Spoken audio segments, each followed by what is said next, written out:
दोस्तों सोना हमारे इंडियन कल्चर के लिए बहुत जरूरी है।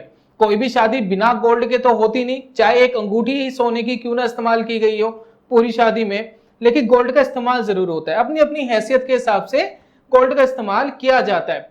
तो दोस्तों इतनी इंपॉर्टेंट चीज जो हमारी जिंदगी से जुड़ी हुई है, लेकिन ज्यादातर लोग, मैं कहता हूं मोर देन 70-80% लोग एक गलती करते हैं और उस गलती का हट जाना भी उनको भुगतना पड़ता है, लेकिन वो खास ध्यान नहीं देते। तो आज की दोस्तों वीडियो में बताने वाले हैं कि ये जो गोल्ड आप खरीदते हैं वो कितना जबरदस्त नुकसान आपको करता है, आने वाले समय में कितना पैसा आपका खराब कर सकता है। दूसरा, गोल्ड को खरीदने का सही तरीका क्या है, सबसे सस्ते में गोल्ड कैसे खरीद सकते हैं और सबसे प्योर गोल्ड कैसे खरीद सकते हैं। मैं यहां पर आपको बताने वाला हूं कि आप 43 रुपीज से भी गोल्ड को खरीद सकते हैं। 43 रुपीज से आपको यकीन नहीं होता, वीडियो को कंप्लीट देखिए, यकीन हो जाएगा कि सबसे प्योर गोल्ड 43 रुपीज में कैसे खरीदे और जो गोल्ड आप खरीदते हैं ज्वेलरी के रूप में वो आपको किस तरीके से नुकसान करता है, इस वीडियो में जानने वाले हैं। तो चलिए शुरू करते हैं और जानते हैं दोस्तों।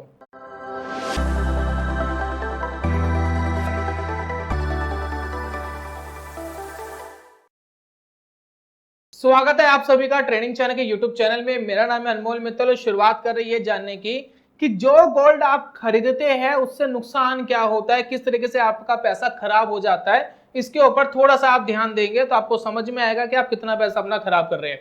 देखिए, कोई भी ज्वेलरी शॉप पर जाते हैं, लोकल हो चाहे कोई ब्रांडेड हो, किसी भी जगह आप गए, वहां पर जाकर जब आप गोल्ड खरीदते हैं तो एक सिनेरियो मैंने लिया है सिंपल सा, उसको देख लीजिएगा। मान लेते हैं कि आप गोल्ड की एक रिंग ले रहे हैं, बहुत छोटी सी रिंग मैं कह रहा हूँ गोल्ड की, ये लगभग है 2.5 ग्राम की, ठीक है ना, 1 तोले का चौथा हिस्सा, 2.5 ग्राम की गोल्ड की रिंग। यहां देखिएगा 22 कैरेट गोल्ड है, 2.5 ग्राम की गोल्ड की रिंग है। अगर आप ये खरीदने जाते हैं तो इसमें देखिए, एक मैंने वेबसाइट थी, ऑनलाइन वेबसाइट है, उस पे से मैंने डाटा उठाया है बिल्कुल अभी जस्ट 1 घंटा पहले, वीडियो शूट करने से पहले।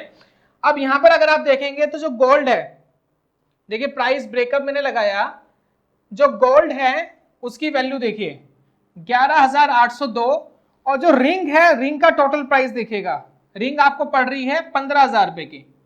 समझ रहे हैं, 15,000 रुपए की अगर आप एक गोल्ड की रिंग खरीदते हैं, उसके अंदर जो मेटल यूज हुआ है, जो मेटल की वैल्यू है, यानी गोल्ड की जो वैल्यू है वो है 11,802 रुपए। सिर्फ 11,802 पे आप कर रहे हो 15,000 रुपए। उसके बाद अगर आप ध्यान दोगे भाई बाकी पैसे कहां गए, मोस्टली जो हिस्सा है आपका चले जाता है मेकिंग चार्जेस के अंदर। मेकिंग चार्जेस आपका काफी पैसा खराब कर देता है। यहां देखिए मेकिंग चार्जेस ही लग गया 2,250 रुपए दो, उसके बाद एक जीएसटी लग गया, ठीक है, अब जीएसटी लग गया लगभग 400 रुपए।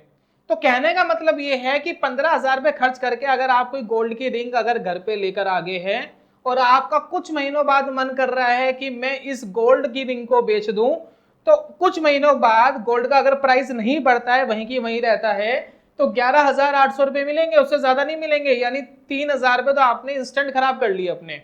अब ये जो सिनेरियो कब काम आता है, ये सिनेरियो शादी है, भाई ज्वेलरी देनी पड़ेगी, ठीक है, उसमें तो कोई ऑप्शन नहीं, तो दीजिए, कोई इशू नहीं है। लेकिन आप अगर गोल्ड इस पर्पस के लिए खरीदते हैं, गोल्ड की ज्वेलरी इस पर्पस के लिए खरीदते हैं कि 20-25 साल बाद आपके बच्चों की शादी में काम आएगी, एक इन्वेस्टमेंट के लिए अगर आप गोल्ड को खरीद रहे हैं या किसी जरूरत के लिए आप खरीद रहे हैं, तो यकीन मानिए 25 साल बाद गोल्ड के डिजाइन चेंज हो जाएंगे, बच्चों को पसंद नहीं आने वाले। आज जो आप गोल्ड खरीदते हो उसके ऊपर भी मेकिंग आप दे रहे हो, 25 साल बाद बच्चे कहेंगे इसको चेंज कराओ, हमें डिजाइन पसंद नहीं है, हम डायमंड की ज्वेलरी लेंगे, फिर उसको बेच के आप डिडक्शन में पैसे लोगे और फिर वापस मेकिंग चार्ज दोगे। तो इससे बेहतर सॉल्यूशन क्या है, सबसे सस्ता सबसे प्योर गोल्ड कैसे मिलेगा, उसका सॉल्यूशन मैं आपको बता रहा हूं। तो चलते हैं अगली स्लाइड में और जानते हैं कि सबसे सस्ता और सबसे प्योर गोल्ड कैसे मिलता है। तो यहां हम दोस्तों बात कर रहे हैं गोल्ड के ईटीएफ की। गोल्ड ईटीएफ, ईटीएफ का क्या मतलब होता है, एक्सचेंज ट्रेडेड फंड। जिस तरीके से हम स्टॉक्स को बाय करते हैं, शेयर्स को बाय करते हैं, डीमेट अकाउंट खुलवाते हैं और स्टॉक्स को सिंपली बाय कर लेते हैं, ठीक इसी तरीके से इसको स्टॉक्स की तरह ही बाय करना है। आप लिखेंगे गोल्ड, लिखेंगे बहुत सारे ईटीएफ आ जाएंगे, एक्सिस के आ जाएंगे, एसबीआई के आ जाएंगे, एचडीएफसी बैंक के आ जाएंगे, बहुत सारे ईटीएफ है, कोई भी खरीद लीजिए। उस ईटीएफ का प्राइस क्या चल रहा है आज के समय में, तो यहां देखिए प्राइस देखिएगा 42 पॉइंट, यहां लिखा हुआ है 42.30 पैसा, यानी एक यूनिट आप खरीद सकते हैं 42.3 पैसा में। अब आप कहेंगे 42 तो बहुत कम होता है, इसमें क्या होगा, ये तो 1 ग्राम गोल्ड भी नहीं है, उससे भी बहुत कम है, बहुत बहुत कम है। तो सर आप इसको इस तरीके से समझिए कि आप 42 रुपीज को मल्टीप्लाई कर लीजिए। आपने 1000 क्वांटिटी खरीद ली, आपने 42,000 का 43,000 का गोल्ड खरीद लिया। तो इसको इस तरीके से आपको समझना है, इसके प्राइस को थोड़ा सा इग्नोर कर दीजिए। अब आप देखिए कि मान लेते हैं गोल्ड 10% बढ़ा आने वाले कुछ महीनों में, तो ये भी 10% बढ़ जाएगा। ये गोल्ड के प्राइस को प्रॉपर्ली ट्रैक करेगा, गोल्ड जितना गिरेगा उतना ये गिरेगा, गोल्ड जितना बढ़ेगा उतना ये बढ़ेगा। इसके प्राइस को इग्नोर कर दीजिए कि गोल्ड इतने का चल रहा है, इसमें कितना ग्राम गोल्ड है, उसको आप भूल जाइए। ये सिंपली गोल्ड के प्राइस को डिराइव करता रहेगा, बिल्कुल सेफली करता रहेगा। आपको सिर्फ इसको खरीद करके छोड़ देना है। ये जो गोल्ड है इसकी प्योरिटी जो मानी जाती है वो मानी जाती है 99.5% गोल्ड प्योरिटी मानी जाती है, जो आप फिजिकल गोल्ड में ला नहीं सकते। ये प्योरिटी लाने के लिए आपको कॉइन खरीदने पड़ेंगे, गोल्ड के बार खरीदने पड़ेंगे, उनको खरीदना मुश्किल, खरीदने के बाद उन पर टैक्सेस देना, उसके बाद उनको रखना मुश्किल, चोरी होने का डर है। तो इतने सारे झंझट से अच्छा तो है कि आप इनको डिजिटल खरीद करके डिजिटल छोड़ दीजिए और गवर्नमेंट के लॉकर में CDSL NSDL में जाकर के आपके सेफ हो जाते हैं, और जब चाहे आप इसको बेच सकते हैं। ये ऊपर नीचे होते रहेंगे, ना कोई रखने का रख रखाव की टेंशन, और ना ही आपको कोई ये एक्स्ट्रा चार्जेस, मेकिंग चार्जेस जो लग रहे हैं, कुछ नहीं लगेगा। 15,000 का माल खरीदोगे, 15 का 15,000 का माल सेफ है आपका। तो समझ में आ रहा है, सबसे सस्ता और सबसे बढ़िया गोल्ड खरीदने का तरीका यह है कि गोल्ड के ETFs ले लीजिए। गोल्ड के ETFs कैसे लेते हैं, कैसे बाय करते हैं, उसके बारे में हम आपको पूरी जानकारी देंगे। फिलहाल रिटर्न की बात कर लेते हैं। तो यहां पर अगर आप देखेंगे 2008 में इसका प्राइस था लगभग 8 रुपए इस ETF का, और ये बढ़कर के हो गया 42, लगभग कितना, 5 गुना। अगर 1 लाख रुपए लगा करके छोड़ दिए होते, 1 लाख लगा के छोड़ दिए होते 2008 में, तो बढ़ करके आपके 1 लाख हो जाते 5 लाख रुपीस आज के टाइम में। तो इतना जबरदस्त पैसा आप गोल्ड से बना सकते हैं, बिल्कुल सेफ। क्योंकि गोल्ड क्या है, जीरो तो होगा नहीं, स्टॉक जीरो हो जाते हैं, कंपनियां खत्म हो जाती है, गोल्ड थोड़ी ना खत्म होगा। और कभी वॉर की कंडीशन होती है, कोई पैनिक कंडीशन होती है, तो मेटल के प्राइसेस सबसे पहले बढ़ते हैं, तो आप सब जानते हैं। तो रिटर्न कम मिलता है, और महंगाई को बीट करने में गोल्ड काफी काम आता है। तो ये गोल्ड इन्वेस्टमेंट, जो लोग कम रिस्क लेना चाहते हैं, ज्यादा रिस्क नहीं लेना चाहते, शेयर बाजार से थोड़ा सा डर लगता है, तो ये सबसे अच्छा तरीका होता है। उसके बाद हम आते हैं अगली चीज पर कि गोल्ड कितना रिटर्न दे देता है। तो यहां मैंने लिखा है 10% CAGR। किस हिसाब से लिखा है आप इसको समझिएगा। यहां पर देखिए क्या लिखा है, बिटवीन जनवरी 1971, भाई 1971 और दिसंबर 2019 से लेकर के, देखिए बहुत बड़ा डाटा हो गया, लगभग 40-50 साल का हो गया, ठीक है। 40-50 साल में gold had average annual return of 10.61%, लगभग 10.5% का रिटर्न, एवरेज रिटर्न गोल्ड ने दिया है इतने सालों में। और इस बिहार पर हम कह रहे हैं कि अगर ये 10.69%, 61% का रिटर्न मिलता रहता है, तो कितना पैसा आपका बन सकता है, उसके बारे में एक बार बात कर लेते हैं कैलकुलेटर में। दोस्तों कैलकुलेटर खोल लिया है। अब इस कैलकुलेटर के माध्यम से हम ये समझते हैं कि 10% का अगर रिटर्न मिलता रहता गोल्ड के अंदर, तो कितना पैसा हम बना सकते हैं। और जो आप ये गोल्ड ले लेते हो ज्वेलरी शॉप से, ज्वेलरी ले लेते हो, तो उसमें क्या फर्क होता है, उसको भी जरा समझेंगे। तो फिलहाल समझ लेते हैं कि हमने गोल्ड का ETF ले लिया, कैसे लेना होता है वो भी मैं आपको बता दूंगा। मान लेते हैं आपने 1 लाख रुपए का गोल्ड ले लिया आज के समय में, और आप ये सोच के ले रहे हैं कि भाई 25-30 साल के बाद मेरे बच्चे की शादी होगी, उसमें काम आएगा इन्वेस्टमेंट पर्पस के लिए, ठीक है। एनुअल इंटरेस्ट रेट मतलब रिटर्न रेट, तो रिटर्न हम डाल लेते हैं 10% का, जो अभी हमने कंसीडर करा था, ठीक है। नंबर ऑफ ईयर्स, भाई बच्चे को बड़े होने में लग जाएंगे 20-25 साल, तो 25 साल मैं एक फिगर ले लेता हूं, ठीक है। कितना पैसा बन गया आपका, 1 लाख का गोल्ड 25 साल में बन गया 10,83,000, मोटा मोटा 11 लाख रुपए का, 10 लाख रुपए का रिटर्न आपको मिल गया।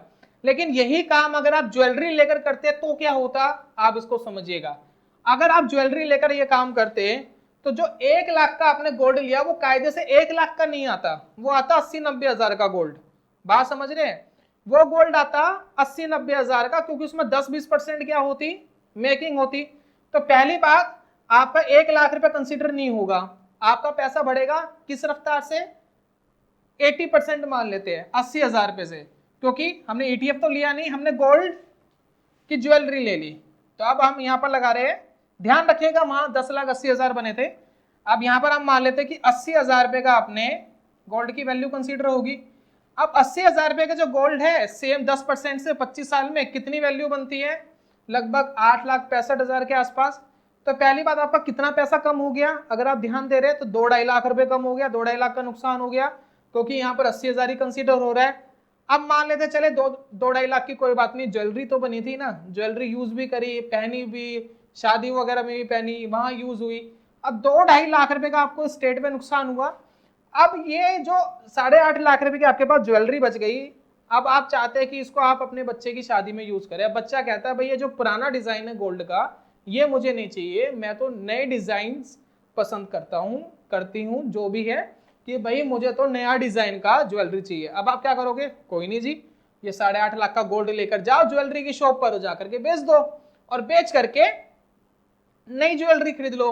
अब क्या होगा, जब आप 8.5 लाख की ज्वेलरी बेचने जाओगे तो पहली बात पूरे 8.5 लाख रुपए नहीं मिलेंगे आपको, उसके अंदर थोड़ा बहुत डिडक्शंस कर देंगे, मोटा मोटा मान लेते हैं अब 8 लाख रुपए बचे आपके पास, 8 लाख रुपीस बचे, क्योंकि पूरे पैसे मिलते नहीं है, कहीं ना कहीं डिडक्शंस हो जाता है। और आपको पता होगा कि जो गोल्ड है वो धीरे धीरे घिसता भी है, अगर आप उसको यूज कर रहे हो तो गोल्ड का वेट थोड़ा थोड़ा बहुत ही मामूली सा कम भी हो जाता है, आपको पता होना चाहिए।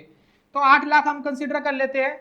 और जो ज्वेलरी आप बनवाओगे उसमें भी 20% की मेकिंग दोगे, 10% या 20% कंसिडर कर लेते हैं। तो ज्वेलरी आप जब बनवाओगे उसमें से भी 20% की मेकिंग आप दोगे, तो उससे क्या होगा, अब इसमें से 1.5 लाख रुपए और कम कर लीजिए, मोटा मोटा राउंड फिगर में कर लिया, 1.5 लाख और कम कर लीजिए, पैसा कितना बचा, 6.5 लाख। अब आप जो नई गोल्ड की ज्वेलरी आपके बच्चे के लिए बनी है उसकी वैल्यू रह गई है 6.5 लाख रुपए, जहां आपके पास 10,80,000 रुपए प्योर वैल्यू बची थी, उसकी जगह आप 6.5 लाख रुपए की वैल्यू पर आ गए हैं। तो इससे अच्छा तो ये था ना कि हम 10,80,000 रुपए रखते और बच्चे को बोलते भाई अब ज्वेलरी ले ले, तो उससे क्या होता है आपका 1.5 लाख रुपए लग करके मेकिंग चार्ज लग के कम से कम 9 लाख की ज्वेलरी तो आपके पास होती, 9 लाख से भी ज्यादा की होती, 9,20,000 30,000 रुपए की ज्वेलरी होती। तो वो बेटर ऑप्शन था या ये बेटर ऑप्शन था कि हम आने वाले समय में ज्वेलरी का यूज करेंगे।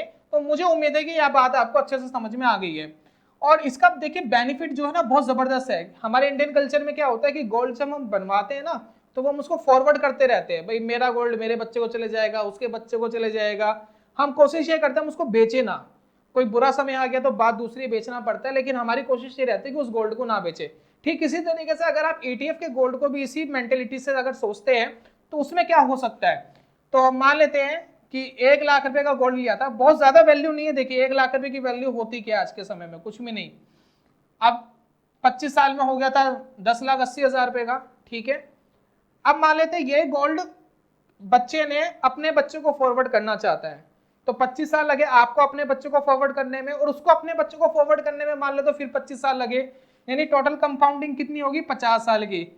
अब 50 साल में इसकी वैल्यू कितनी हो जाती है, जरा ध्यान दीजिएगा, 50 साल में इसकी वैल्यू हो जाती है 1,17,00,000 रुपए, समझ रहे, 1,17,00,000। अब मान लेते हैं वो भी आगे फॉरवर्ड कर देता है, कोई नया ऐड नहीं कर रहे, बस गोल्ड फॉरवर्ड कर रहे हैं। अब मान लो 75 साल तक फॉरवर्ड कर दिया, थर्ड जनरेशन आ गई, कितना पैसा बन गया, आप यहां पर देखिएगा 12,71,00,000 रुपए, 12 करोड़, मोटा मोटा 13 करोड़ मान लीजिए या 12 करोड़ मान लीजिए। मान लेते उसने भी आगे फॉरवर्ड कर दिया। मैं सिर्फ एक एग्जांपल दे रहा हूं यार, किसने देखे 50 100 साल 25 साल, मैं सिर्फ एक एग्जांपल दे रहा हूं कि हो क्या सकता है, क्या बनता है।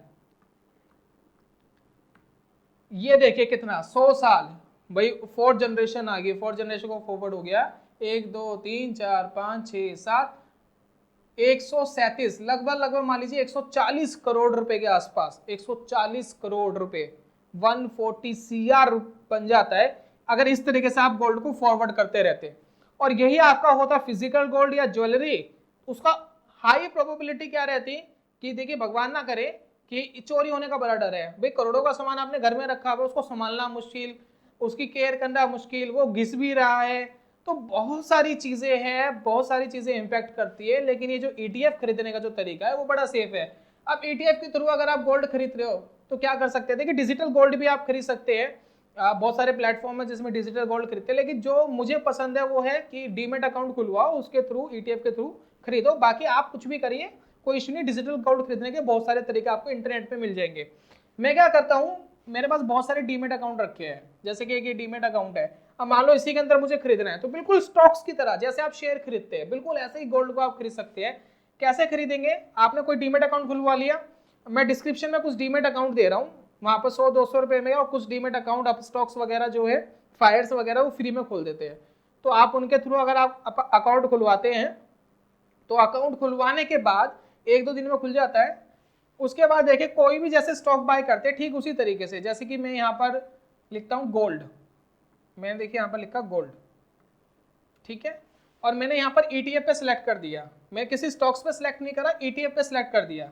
अब देखिए बहुत सारे ना ETFs आ गए, एक्सिस के आ गया, आदित्य बिरला का आ गया, SDFC का आ गया, ICICI का आ गया, कोई भी एक जिसका भी आप चाहते हैं, कोई प्रॉब्लम नहीं है, जिसका भी आप चाहते हैं उसको खरीद लीजिए, सारी एक ही चीज है, एक ही चीज है, कोई खास फर्क नहीं है। मैंने यहाँ लगा दिया इस पर, और इसके बाद देखिए मार्केट जब खुली होगी, मार्केट जब ओपन होगी, तो देखिए जितनी क्वांटिटी, अगर आपको एक क्वांटिटी खरीदनी है 42 रुपीज 30 पैसा में आप खरीद सकते हैं एक क्वांटिटी। आपको 100 खरीदनी है 100 खरीद लीजिए, 1000 खरीदनी है 1000 खरीद लीजिए, 10,000 20,000 जितनी खरीदनी खरीद लीजिए, दैट्स इट। खरीद के आपके डीमेट अकाउंट में सेफ हो जाएगा, आपके गवर्नमेंट के जो लॉकर होते हैं, जो डिपॉजिटरी होती है, उसमें सेफ हो जाता है, बिल्कुल सेफ तरीका। और जब चाहे बेच दीजिए, कोई मेकिंग चार्ज नहीं, कोई कुछ नहीं, कोई रख रखाव की टेंशन नहीं, बिल्कुल सिंपल सा तरीका है। अब इससे सिंपल क्या हो सकता है, कुछ भी नहीं। ये तरीका तब काम आएगा जब आप अपने बच्चे के लिए गोल्ड को सेव करने की सोच रहे हैं, इमरजेंसी के लिए गोल्ड में इन्वेस्ट करना चाहते हैं। अगर कोई ज्वेलरी आप बनाना चाहते हैं, किसी को गिफ्ट करना चाहते हैं, शादी में तो ज्वेलरी चाहिए, तो उसमें तो ज्वेलरी में खर्च करना पड़ेगा, वो मजबूरी है, उसमें कोई प्रॉब्लम नहीं है। लेकिन अगर आपने इन्वेस्टमेंट का पॉइंट ऑफ व्यू दिमाग में रखा है, तो उस पॉइंट ऑफ व्यू को सही से समझे और इस तरीके से इन्वेस्ट करना ज्यादा बेहतर है। सस्ते में सबसे अच्छा गोल्ड, सबसे सेफ गोल्ड, रख रखाव बड़ा आसान है, तो सबसे ज्यादा रिटर्न इस तरीके से आपको मिल सकता है। तो उम्मीद करता हूँ सारी बात आपको समझ में आ गई होगी। मैं जल्दी मिलूंगा नेक्स्ट वीडियो में कमाल के कॉन्सेप्ट के साथ, तब तक के लिए goodbye, God bless you, bye bye दोस्तों।